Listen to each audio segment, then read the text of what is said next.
культивируется дружба и согласие, то людьми становится тяжелее манипулировать. Поэтому те, кто управляют массами, используют старую проверенную методику «divide the impera» – разделяй и властвуй. Компромисс – это добро. Учет интересов ближнего и вхождение в его ситуации – это добро. Мы сможем гораздо большего добиться и быстрее развиваться, если действовать будем в согласии.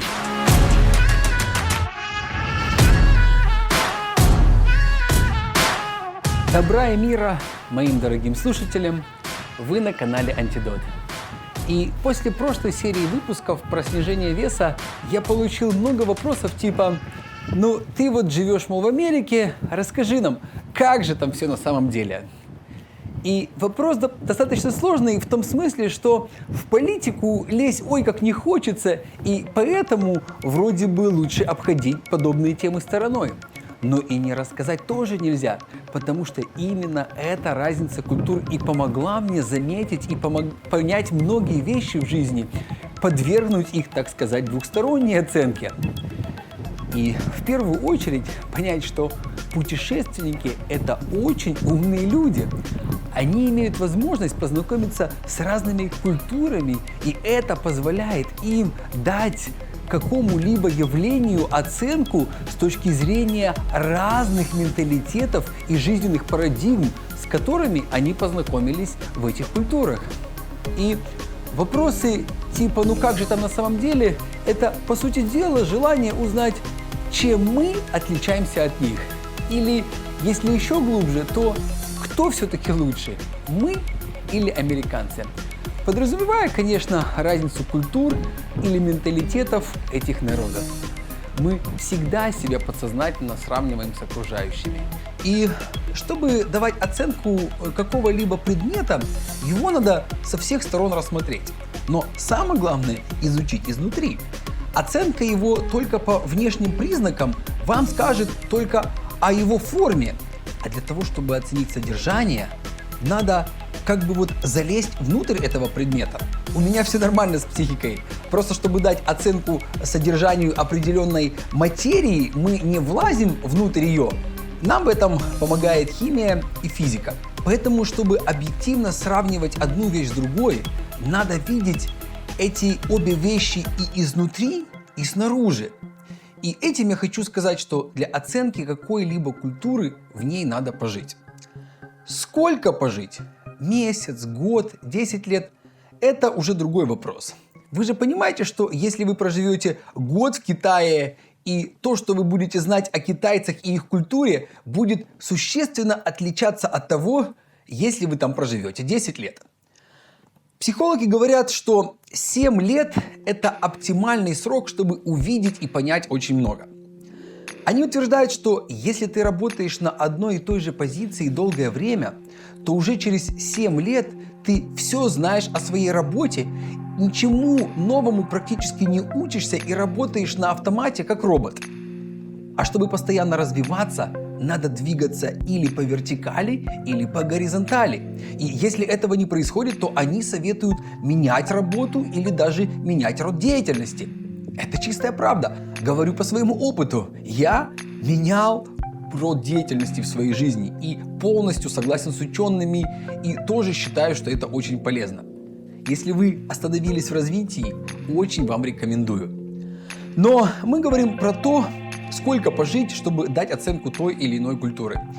Я думаю, что все, конечно, очень сильно зависит от степени развития человека, его способности замечать явления и объективно их оценивать, но все же речь идет о годах. Я прожил 12 лет в России и 10 лет в Америке. Я даю еще себе годика 2 на жизнь в Америке, и следующие 12 лет хочу посвятить изучению другой культуры. Вот только еще не решил, какой. Сложно выбрать между Азией и Африкой. Почему 12 лет, а не 7? Ну не знаю. Наверное, я тугодум и не так быстро все замечаю. Но мы про разные культуры. И, конечно же, мы, славяне, народ с как минимум 15-вековой историей, у которого на протяжении только последних 10 веков не один раз кардинально менялись религиозные ценности, То есть переписывалась основная жизненная парадигма. И угадайте с одного раза, добровольным или насильственным способом это делалось. Я лично уверен, что насильственным. Почему я так думаю? Потому что люди, которые придерживались так называемых языческих ценностей, очень вряд ли достигли такого уровня развития, чтобы сказать: да, православно-монархическая модель общества делает мою жизнь эффективнее и гармоничнее, поэтому я все осознал, подумал, взвесил, забью-ка я лучше на все свои традиционные ценности, в которых я вырос и воспитан, перейду-ка я лучше в православие и крещусь. Я говорю о крещении Руси 1000 лет назад. Или вы думаете, что только в наше время люди так ценят свои предрассудки только потому, что они были предрассудками их отца, деда и его деда? Так было всегда. И насколько я вижу, даже в наше время нет такого развития общества, чтобы все его члены могли бы добровольно так быстро меняться. Поэтому раньше такие события происходили только с применением силы. Да и сейчас тоже. А теперь вопрос к уважаемой публике. Почему влиятельные люди того времени не жалели никаких средств и даже жизни людей для того, чтобы переформатировать менталитет и переписать ценности в целом народе? Может, им это было выгодно? Подумай над этим. Напишите в комментариях, что вы думаете об этом. Если на это тратились ресурсы, значит, в этом был смысл. А потом, после 9 веков развития в православно-монархической системе ценностей, произошел поворот к социалистическим ценностям, которые, может, и были востребованы в обществе на тот момент, но насажены были, если вы помните, тоже не без помощи насилия. Вы думаете, почему были репрессии? В какой-то момент общество пришло к выводу, что получило не то, чего хотело, и начало возмущаться. А те, кто принимал решения в тот момент, посчитали, что проще народ запугать и подавить, чем считаться с его мнением. И это сработало, но ненадолго. Уже меньше, чем через 100 лет опять произошла резкая переоценка ценностей. И теперь, по факту, мы ориентированы на капиталистическую систему ценностей, хоть на словах мы, может, это не признаем. Так вот, мы говорим про наше славянское общество. И, конечно же, этот народ будет отличаться устоями, традициями и ценностями от общества, которое насчитывает примерно 300, или 400 лет истории. И давайте вспомним, как образовалось это общество.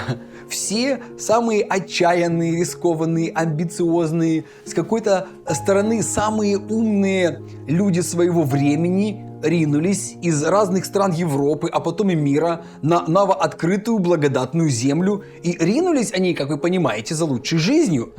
Попытались договориться с местными о том, чтобы построить свое государство на их земле. С кем-то договорились, с кем-то нет.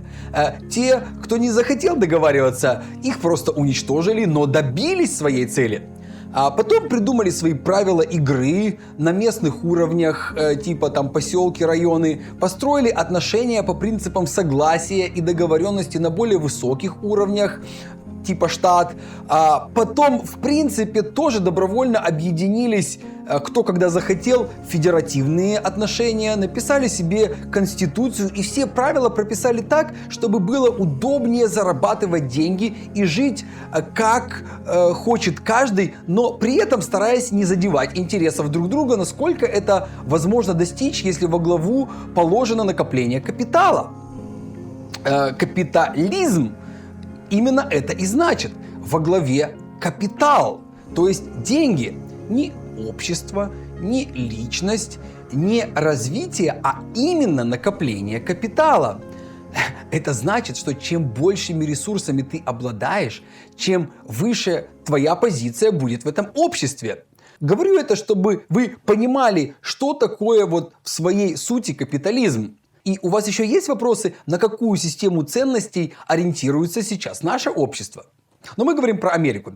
И, конечно же, у отцов-основателей Америки это неплохо получилось. Было однозначно лучше, чем то, что они имели в своих родных странах, потому что они туда не вернулись. Ну и зарабатывали деньги как могли. Помните этот фильм? Не мы такие, жизнь такая. Развитие мореходства позволило им зарабатывать на эксплуатации людей с других континентов. Сами работали, эксплуатировали всех, кого могли, все делали, чтобы больше заработать. Вот как раз все это совпало с бурным развитием машинного труда.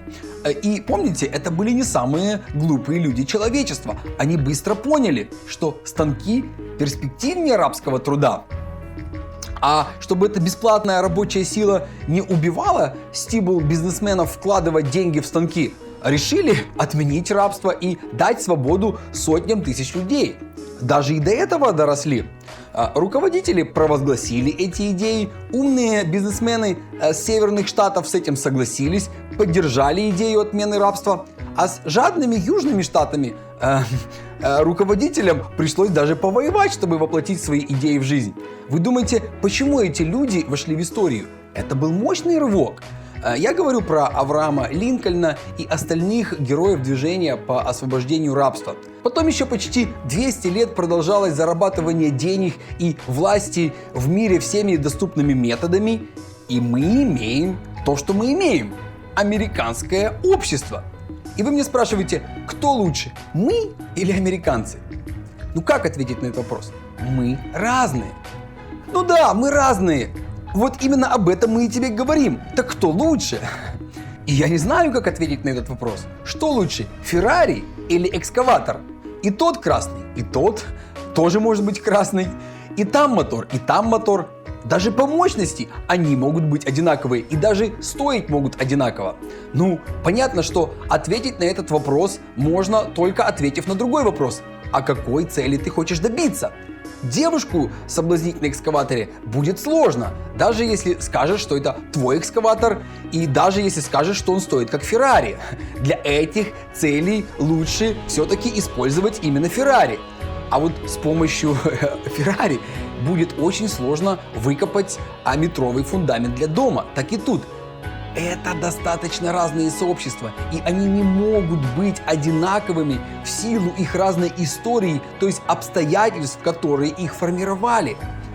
Отсюда должно быть понятно, что если цель просто заработать денег, то это легче сделать в той культуре, где это было поставлено за главную ценность. Вот здесь можно немножко поговорить, почему подобные ценности очень хорошо распространяются. И тут первое, что приходит в голову, вот это Голливуд все распространяет. Типа у него много денег, он популярный и влиятельный. Но на самом деле, я думаю, что как раз у него много денег, он популярный и влиятельный, потому что он играет и подпитывает иерархический инстинкт человека. Он ярко и заманчиво показывает, какая у тебя жизнь может быть, если ты будешь обладать большими ресурсами. А мы именно это и хотим увидеть. Они просто в курсе, что у человека есть врожденный механизм, который заставляет его хотеть и иметь больше ресурсов и влияния. Это тот самый механизм, о котором мы говорили в первом выпуске. Тот самый инстинкт, который направляет всю мозговую энергию человека на то, чтобы добиться как можно более высокой ступени в иерархической позиции в своей группе. А в обществе, где количество денег определяет твою иерархию, вся жизненная энергия и как раз и уходит на их накопление. И, конечно, сложно поверить, когда тебе говорят, что не в деньгах счастье. Сколько книг об этом было написано, сколько жизненных историй можно привести, чтобы обосновать это утверждение. Все религии об этом говорят, из всех утюгов доносится эта фраза: «Деньги, счастья, мира, гармонии не приносят». Но когда человек встречается с реальными обстоятельствами в своем обществе, то все выглядит, как будто это неправда.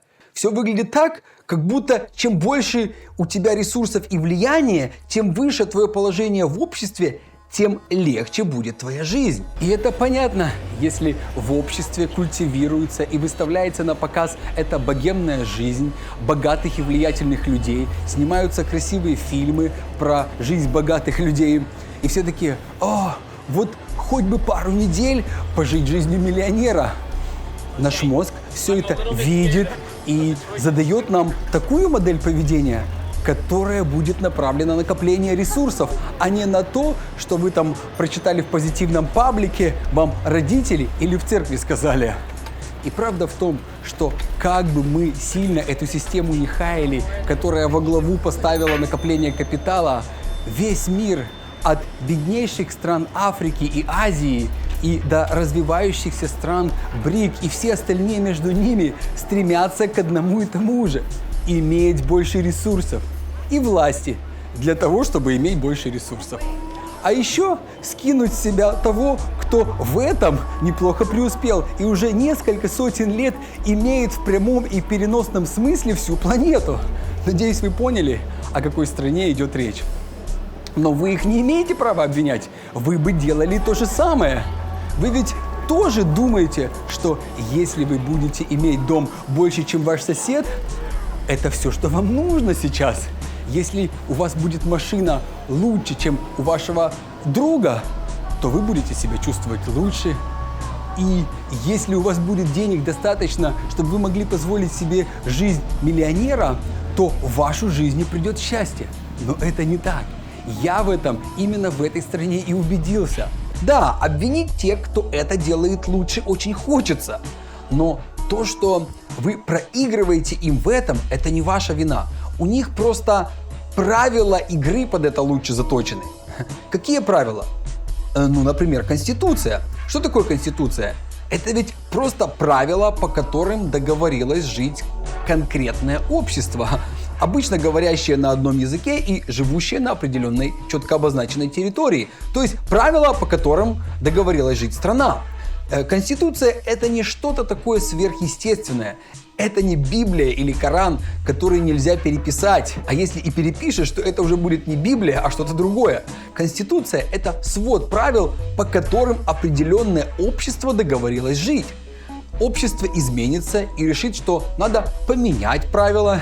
Если они это могут сделать в согласии и мире, то значит люди в этом обществе достигли такой степени развития, что они понимают, что согласие и компромисс всегда лучше, чем насильственное навязывание своего мнения или ценностей другому.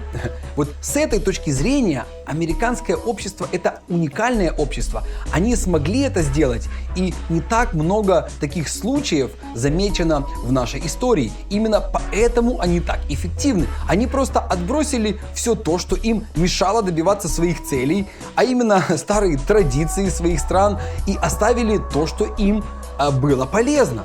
У них был такой шанс. А что-то похожее еще сделали также те, кто вот населял Австралию. Потому что вы же понимаете, что не так легко поменять такие правила в обществе. И практически невозможно, если они устраивают тех, кто находится на верхних позициях в этом обществе. Именно они всячески популярно объясняют тем, кто снизу, что все лучше оставить по-старому. И понятно, тем, кто снизу, всегда будет хотеться оказаться на верхних позициях. И у последних, именно у верхних, есть несколько вариантов. Первый – это насилие, террор, жестокое искажение информации, то есть пропаганда, чтобы сохранить текущее положение вещей. И вы получаете общество типа Северной Кореи. Второй вариант – это, конечно же, диалог и определенные уступки тем, кто снизу. Создание условий и механизма для удовлетворения их базовых инстинктов, инстинкта выживания и полового инстинкта, и направление их иерархического инстинкта на поддержание этого самого механизма. И если вы поставите как основную планку, по которой меряется иерархическая позиция в обществе, материальные ресурсы, то вы и получите благополучную Северную Америку, Европу или Австралию. А механизм будет называться рыночная экономика. Это как два полярных подхода. Все варианты посередине дают разные уровни развития общества, в том числе и уровню экономического развития. Но я совсем не утверждаю, что степень экономического развития общества является самым главным показателем его развития. Конечно, экономическое развитие тесно связано с интеллектуальным, но есть масса примеров, когда экономически сильные и успешные общества останавливались в своем развитии, ослабляли свое влияние и полностью распадались. Вспомните цивилизации Вавилона, Египта, Рима, Майя и другие. Вот, по-моему, главный показатель развития общества – это способность его членов решать все проблемы путем согласия и всегда находить компромисс. Ну что, я ответил на вопрос, кто лучше, наши или американцы. Если нет, извините, но я очень старался. Намного лучше ответил на эти вопросы Алексис Шарль Анли Клитон де Токвилл. Это французский политический деятель, лидер консервативной партии «Порядка», министр иностранных дел Франции и автор историческо-политического трактата, который называется «Демократия в Америке». Очень рекомендую к прочтению. Он в нем сравнивал, конечно, французов и американцев и в другое время, лет 150 назад, но это даже еще интереснее. Можно даже вот французов немножко сравнить с нами. Но какие выводы я сделал сам для себя после 10 лет жизни в Америке? Вот вам несколько мыслей. Подумайте над ними. Мысль первая. Развитие в разнообразии. Чем больше разных подходов, которые вырабатывались у разных обществ к одним и тем же вопросам ты узнаешь, тем больше вариантов ты имеешь и шире подходишь к изучению того или иного вопроса. Поэтому вариативность – это добро. Дружба культур и народов – это добро. И чем сильнее они разнятся, тем лучше. Но для власть имущих это не маленькая проблема. Когда культивируется дружба и согласие, то людьми становится тяжелее манипулировать. Поэтому те, кто управляют массами, используют старую проверенную методику «divide the emperor» – разделяй и властвуй. Создай врага, обвини его в своих проблемах, и тогда намного легче будет манипулировать массами. Вы в курсе, что основная масса людей в Северной Корее уверены, что им не хватает еды, потому что весь мир с ними воюет? И всем понятно, что когда весь мир против тебя, ты не можешь жить хорошо. Тогда народу легче объяснять, почему надо вооружаться и запускать ракеты, почему важно иметь сильного лидера, который готов тебя всегда защитить. А если этот лидер еще и ведет себя вызывающе агрессивно в мире, то тогда круг замыкается. Весь мир действительно становится против тебя, и врать народу уже не надо. Отсюда простой совет. Никогда не судите о чужих культурах или странах, если вы там не жили. Вы просто не имеете достаточно информации, чтобы делать это объективно. И тем более никогда не говорите плохо ни о ком, ни о соседе, ни о стране. Потому что этим вы помогаете именно властимущим. Тем, кто понимает, что чем больше будут разнены отдельные нации или люди, тем легче будет ими управлять. Если хотите лично мою точку зрения насчет Америки, то она следующая. Американцы очень умная, добрая и простая нация. Достаточно просто изучить их систему дорог и понять, что глупая нация на это не способна. Добрая, потому что эта нация явила миру таких уникальных людей, как Билл Гейтс, Уоррен Баффет и других, которые большую часть своего состояния передали на благотворительность, а не оставили своим детишкам.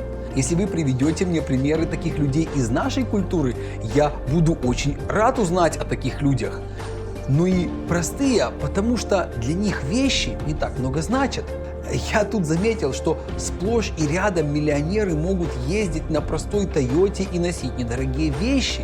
И особенно сильно я был удивлен их добротой и простотой, когда был приглашен на одну из закрытых встреч в гольф-клубе, где они регулярно собираются, чтобы подумать о том, что еще можно улучшить в своем городе или обществе, чтобы сделать жизнь тех, кто живут хуже, чем они, легче. Но это мой опыт и мое мнение. Я его никому не навязываю. Мысль вторая. Компромисс – это добро. Учет интересов ближнего и вхождение в его ситуации – это добро.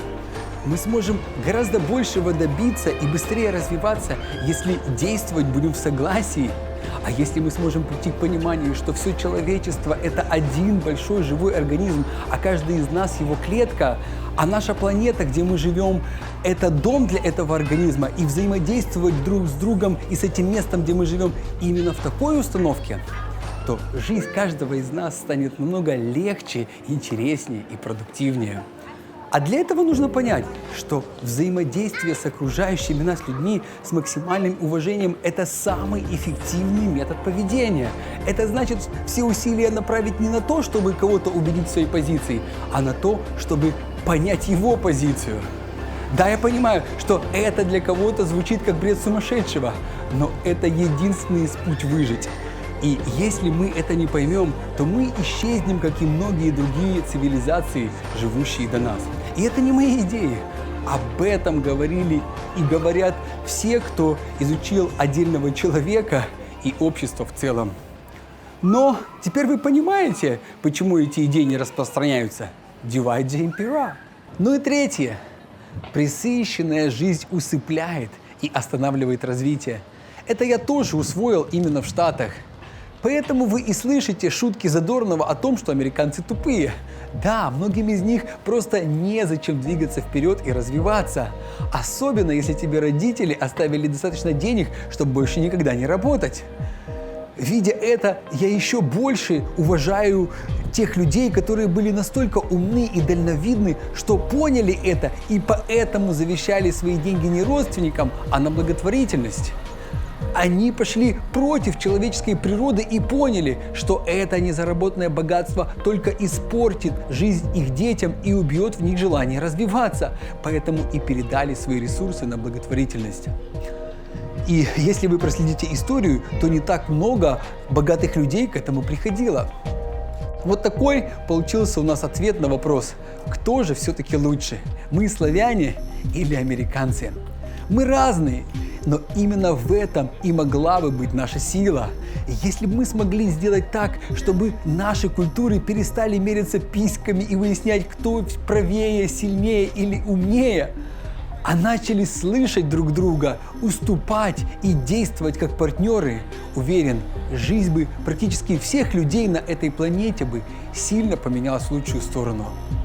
Вот что я об этом думаю. В следующий понедельник мы поговорим про ГМО. Не переключайтесь. С вами был Майкл Свобода. Живите ярко, друзья!